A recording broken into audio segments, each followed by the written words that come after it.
Mantan Menkominfo Johnny G. Plate hari ini menghadapi sidang putusan kasus dugaan korupsi proyek BTS 4G Kominfo di Pengadilan Tindak Pidana Korupsi Jakarta. Sidang dimulai jam 10:30 pagi ini. Ada 3 terdakwa yang menghadapi sidang vonis pada hari ini. Ex-Menkominfo Johnny G. Plate, mantan Direktur Utama Bakti Anang Ahmad Latif, dan tenaga ahli dari Lembaga Human Development Universitas Indonesia Yohan Suryanto. Plate dituntut hukuman 15 tahun penjara, Anang 18 tahun penjara, dan Yohan 6 tahun penjara. Ketiganya dinilai terbukti secara bersama-sama merugikan negara 8 triliun rupiah.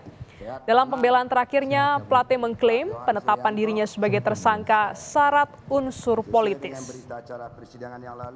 Jurnalis Kompas TV Triksi Valencia sudah bersiap di Pengadilan Tipikor Jakarta. Selamat siang Triksi, melihat dari saksi dan juga ahli yang dihadirkan dalam persidangan ini, bagaimana mengukur potensi hukuman yang bakal dijatuhkan majelis hakim untuk mantan Menkominfo Johnny Plate?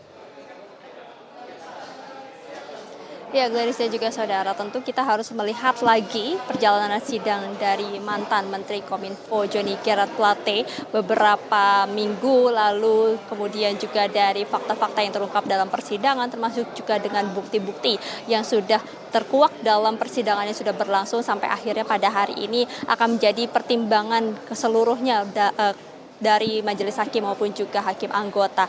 Kalau kita melihat bagaimana dari Johnny G. Plate sendiri, dakwaan yang disampaikan oleh jaksa penuntut umum ini adalah mendakwa Johnny G. Plate melakukan perubahan site dari yang hanya 5.052 menjadi 7.904 site tanpa adanya uji kelayakan kebutuhan penyediaan fasilitas, penyediaan infrastruktur, dan juga adanya kajian dokumen rencana bisnis strategis serta rencana bisnis anggaran. Selain itu juga dalam dakwaannya dituliskan bahwa Johnny G. Plate memerintahkan Anang Ahmad Latif untuk memberikan proyek power system meliputi baterai dan solar panel kepada Direktur PT Basis Utama Prima yakni M. Yusrizky Mulyawan.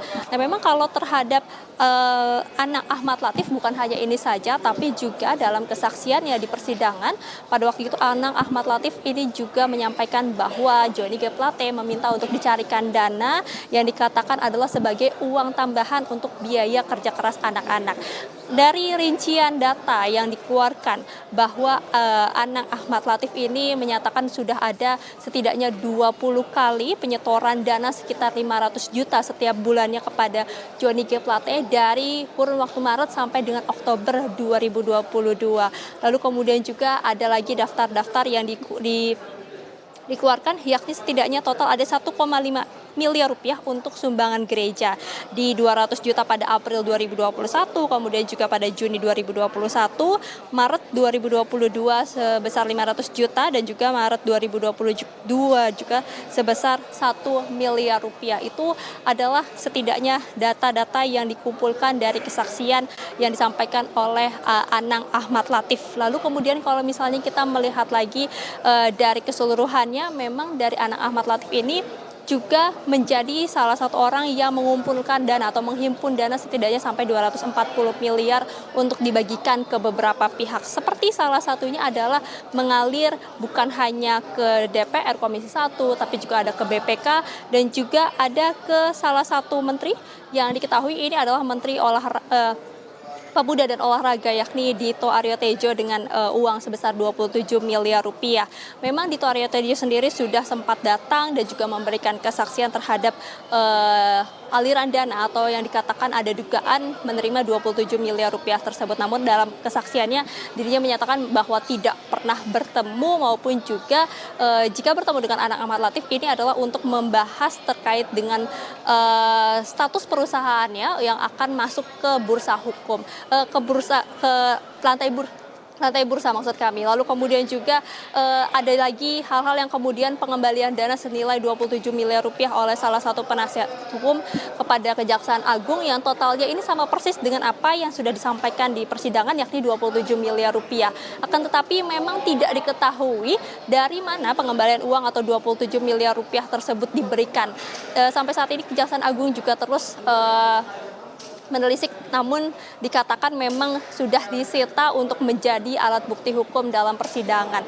Nah, ini yang nanti kita akan lihat sebenarnya Gladys dan juga saudara, dari mana 27 miliar rupiah itu datang ataupun juga siapa yang memberikan.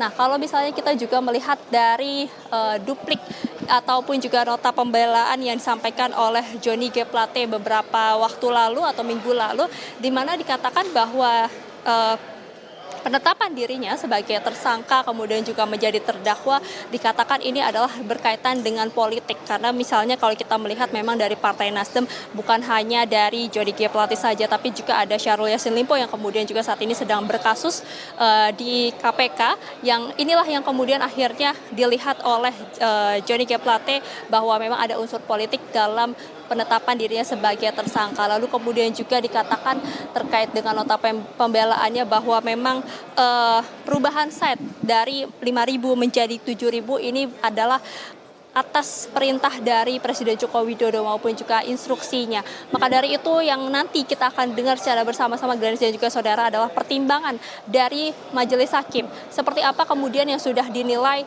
yang sudah dirangkum dari setiap nota pembelaan, kemudian juga duplik yang kemarin juga terakhir dibacakan, yang diminta adalah untuk membuka 24 rekening atas nama dirinya, atas nama anaknya, istrinya, dan juga perusahaannya, karena dalam persidangan ini tidak terlihat bahwa ada aliran dana ke 24 rekening tersebut. Nah, inilah yang nanti akan disampaikan Gladys dan juga saudara, seperti apa kemudian pertimbangan-pertimbangan yang dilihat oleh majelis hakim maksud kami, untuk nantinya hakim ketua akan membacakan seperti apa putusan terhadap Johnny G. Plate. Tapi kalau misalnya kita melihat dari tuntutan, memang diketahui Johnny G. Plate ini dituntut Johnny G. Plate dituntut penjara 15 tahun dengan denda 1 miliar rupiah dan juga uang pengganti 17,8 miliar rupiah. Karena ini juga sesuai dengan nilai yang dikatakan adalah untuk memperkaya diri, Johnny G. Plate ini menerima uang 17,8 miliar rupiah. Namun pada saat nota pembelaannya maupun juga pledoinya, baik penasihat hukum maupun juga Johnny G. Plate ini membantah bahwa dirinya menerima 17,8 miliar rupiah tersebut sebagai bentuk memperkaya diri sendiri. Jadi kita akan nantikan seperti apa Gladys dan juga saudara putusan yang akan dibacakan dalam sidang pada hari ini. Gladys. Terima kasih jurnalis Kompas TV Triksi Valencia langsung dari Pengadilan Tipikor Jakarta.